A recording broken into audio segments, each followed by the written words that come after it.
In 1934, I ran for the legislature, but I got beat.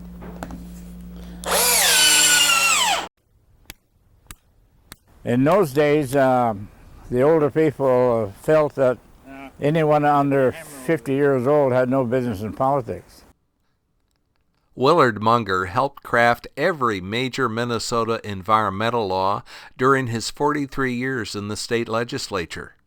He was recognized as one of the nation's most effective environmentalists.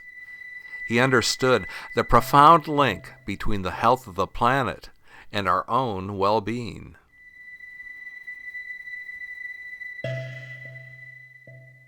And he made such an effort to keep himself connected with the environment personally, not just in that legislative process way. And I think that's why he was so influential. He's been on pollution all his life, and everybody knows it, and they understand what he's about. And he's like right there, and he's like talking to us like normal people, and we're just like, wow, it's kind of cool. So I mean, if there's one election you can call for sure, it's Willard Munger's. I'm awful bullheaded. I'm a hell of a poor loser.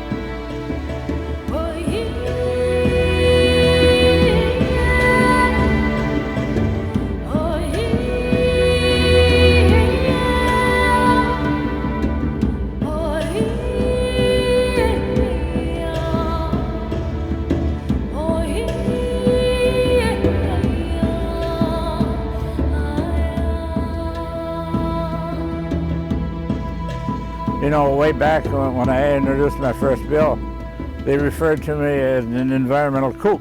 You know, I still am an environmental kook, but I'm a respected environmental kook. See, that's the difference. Willard just persevered, and he learned to think of his own place in the political world as being a place where you serve the public, the greater social good, the greater public good.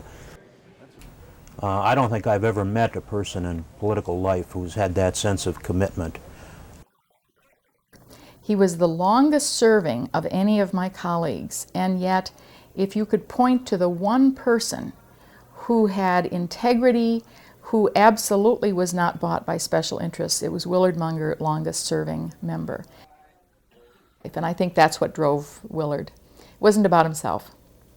I just want to point out to the committee that there's been many, many people working on this bill for a long, long time. And I think a lot of it originated in his childhood, his grandfather's admonitions to him to make sure that Mule Lake, for example, one of his early childhood favorite lakes and his grandfather's favorite lake, would be protected against degradation of any sort.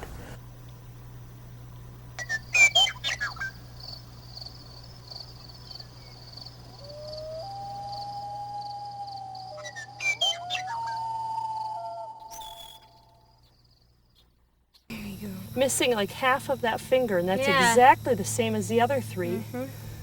Oh, mosquito in my ear.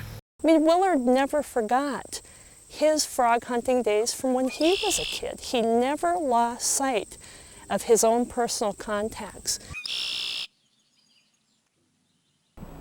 The care of our lands is more important than the balance in our checkbooks, and that the stewardship of our lands and working together to achieve it is what needs to be instilled in our population. And he infected me with that and thousands of Minnesotans, and that'll be his legacy, is a better place for his having been here. Sure, the steel plant was a great place to make a living at, but you know, after they left a mess. We played down there. We played right next to the mill in what is known as the Hots. We thought it was quicksand, but it wasn't quicksand, it was coal tar. Well, you know, Willard helped us to get going on this area and pushed a few people to make some moves and get the start of this cleanup. But, you know, now that he's gone, you know, I feel more that we have to carry on his legacy. We've got lots of work to do, and we're going to do it for him. There's a sewage outlet right down the hill here that used to just dump all that stuff, you know, municipal waste into the river. The smell from the river and the stink from the river and the pollution, nobody wanted to live here. Willard started on that in 1955. Started urging some sort of collective, area-wide solution to that. But now it's a little different story.